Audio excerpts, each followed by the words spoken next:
Hello दोस्तों, स्वागत है आपका हमारे भक्ति भजन यूट्यूब चैनल पर। दोस्तों, आज हम हनुमान जी की एक सच्ची घटना को जानेंगे। तो दोस्तों, आइए स्टार्ट करते हैं अपनी कहानी को। व्यासपीठ पर बैठने वाले एक साधु की यह एक सच्ची घटना है।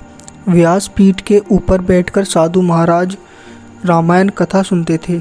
इस कथा को सुनने के लिए बहुत सारे लोग आते थे और कथा सुनकर जाते थे।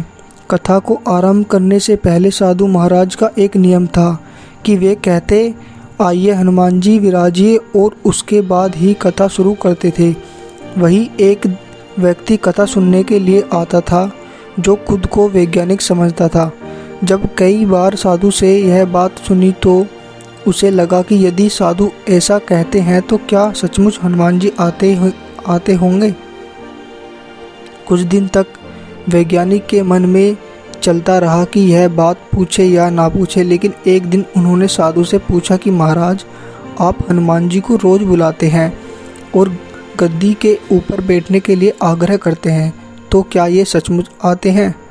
उसके बाद साधु ने कहा कि हाँ, जब राम कथा होती है तो हनुमान जी आते हैं और राम कथा सुनने के बाद ही जाते हैं। अब वैज्ञानिक को तो सबूत चाहिए था, तो बोला, ऐसे बात नहीं बनेगी। यही हनुमान जी आपके यहाँ पर आते हैं तो आपको सबूत देना होगा।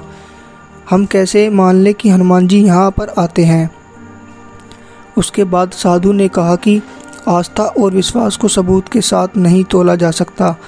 यदि आपको हमारी कथा पसंद नहीं आती है तो फिर मैं बंद कर देता हूँ या फिर यहाँ पर आना बंद कर सकते हैं।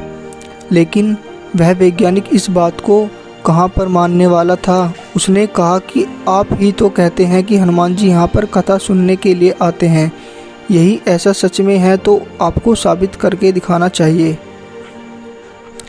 इस प्रकार से दोनों के बीच खूब विवाद हुआ और उसके बाद साधु मान गए और उन्होंने कहा कि इस गद्दी को आपको आज घर ले जाना है और उसके बाद वापस लाना है।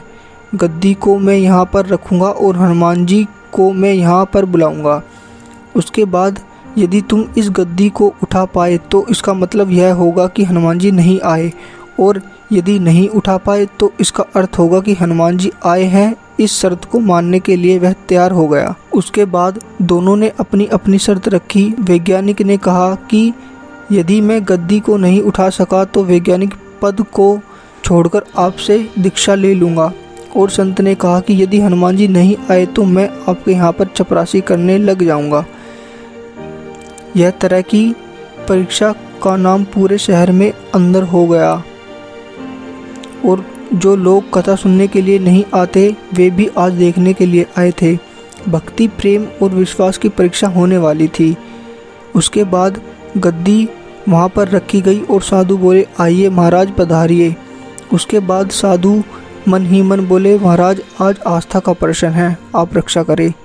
उसके बाद वैज्ञानिक को बुलाया गया और उन्होंने 3 बार गद्दी को उठाने का प्रयास किया, लेकिन गद्दी 1 इंच भी नहीं हिल सकी। उसके बाद वैज्ञानिक साधु के पैरों में गिर पड़े और बोले, सचमुच आपकी भक्ति सच्ची है। श्रद्धा और भक्ति से जब हम किसी देव की आराधना करते हैं तो उसके अंदर बहुत अधिक शक्ति आ जाती है। तभी तो कहा गया है कि मानो तो देव, यदि ना मानो तो पत्थर। तो दोस्तों, हमारी कहानी यहीं समाप्त होती है। ऐसी और कहानी जानने के लिए सब्सक्राइब करें हमारा यूट्यूब चैनल। धन्यवाद दोस्तों।